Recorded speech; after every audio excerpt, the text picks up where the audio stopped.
Hello, this is Trixie, the Golden Witch. The following little lecture was given impromptu for a house guest and recontextualizes some of the points that I've made about autism throughout past videos into something that's a little bit more coherent. So, please enjoy.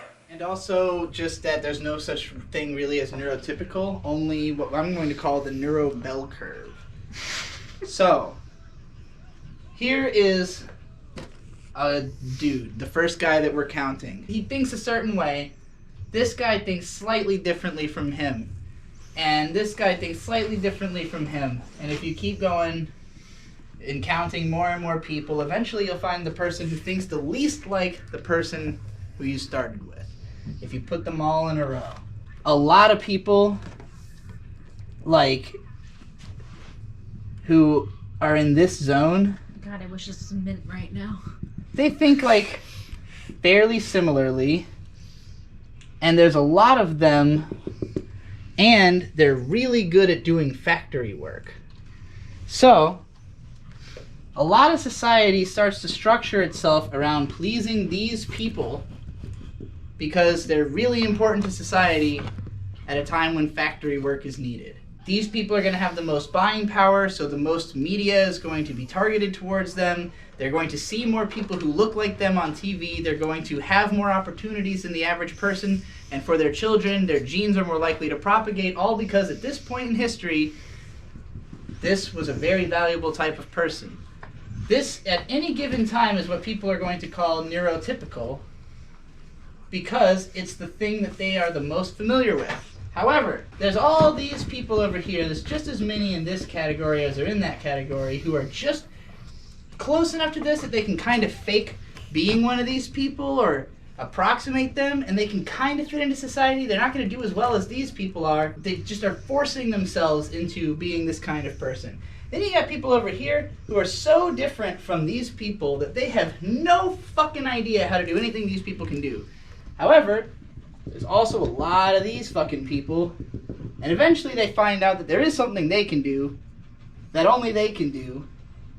And moreover, because of the fact that the thing that these guys do allows them to live, and the thing that these guys do is something that these guys appreciate, they all mutually allow each other to live and coexist. However, there are people who are just outside enough of these categories that, like, they can't really fit in with any of these people. And it's not that they don't have skill sets that could be uniquely taken advantage of, but society does not value those skills right now. These people are really good at stuff that just doesn't matter to any of these people. So they are going to be considered neurally atypical. These are the people who we are like, oh, they are mentally ill. They don't fit into society because they can't do what these people can do or what these people can do that these people appreciate. Whatever they can do is something that nobody appreciates.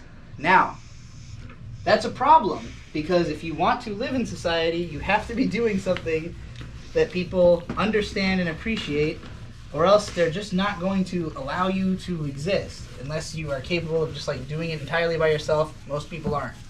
So if you are in the fringes, you have to find a way to get yourself into the middle. If you're like, oh, I fucking have no idea what's going on with these people, but I'm going to study them and observe and try to figure out how I can be more like them and figure out if there are people like them who want to help people like me, you know, because a lot of people feel bad that there are people who can't, you know, figure out what to do and they want to help you. But like, if you can't ever get help, then yeah, you're going to end up like a homeless schizophrenic or something, like some mentally ill person, as they say. But like, if you can fit in with these people, are you mentally ill if you are capable of fitting into society? I have contention with the idea that people who fall into like the neurally atypical categories are inherently ill if they can fit in. Like, if they can't, then we would say, well, like, they are circumstantially ill. Like, they circumstantially can't fit into this society. Mental illness, as they call it, is completely circumstantial. It's dependent on the idea that society doesn't have a place for you. There have been times throughout history where people who we would consider currently to be mentally ill, like, say, the people who were berserkers during the Viking times, like, they served a function. They were a respected class of society. They were considered fucking insane, you know? But, like, they wanted insane people, so that was okay. They weren't being treated for mental illness. They were being given drugs that made them lean in on their mental illness, in fact. Like, so, and even now I'm saying the phrase mental illness, but again, in context, it's not an illness. Everybody thinks it's totally rad that those people exist, you know? So, again, I think that there mental is... illness doesn't exist. Sounds like the audience is convinced, so I'm not my job.